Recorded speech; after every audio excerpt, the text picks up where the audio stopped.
We begin with the latest on the search for Malaysia Airlines Flight 370. Two new signals detected in the Indian Ocean are being called the most promising lead so far in the search for the missing jet. Australia's ship Ocean Shield will spend Tuesday trying to pick up a third signal in that same area to triangulate an exact position. The two pulses heard by the U.S. Navy's towed pinger locator came 1 second apart. Officials say those are the type of signals sent by a flight data recorder and a cockpit voice recorder. CCTV's Ryan Maelzer is live in Kuala Lumpur with the latest on these developments. Ryan?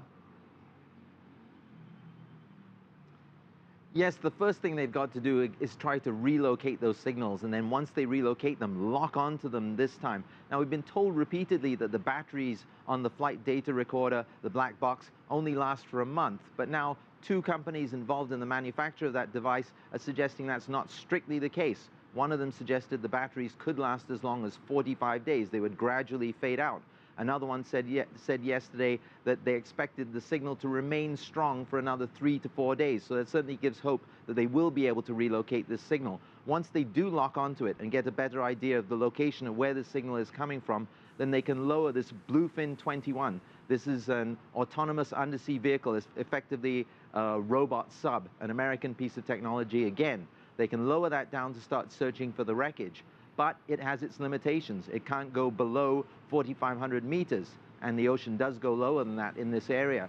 At the same time, it can only scan an area of the ocean bed about 100 meters, and its cameras can only see for a handful of meters.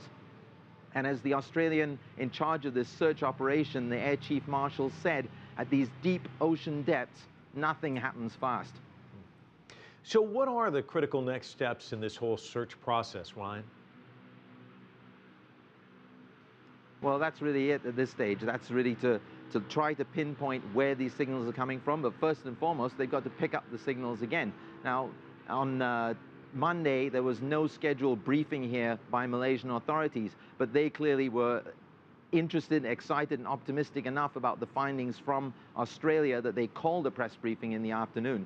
And Malaysia's Minister of Transport, who's also the Defense Minister, sounded the most optimistic he's been so far about this being a big breakthrough. As you heard in that short clip, he said they expect a breakthrough, they hope for a breakthrough, they pray for a breakthrough within a matter of days or even hours. At the same time, he tried to temper this optimism by saying that, you know, we have to be cautious. Nothing is verified. There have been so many false leads in this case up till now that they just are really afraid of jumping the gun on this. But he said after speaking with Air Marshal Angus Houston, Chief Air Marshal Angus Houston, that he felt much more optimistic that this was the breakthrough that they're looking for. So we're hoping that today we're going to hear more details, and certainly that they'll be able to relocate this signal before these batteries do start to fade out.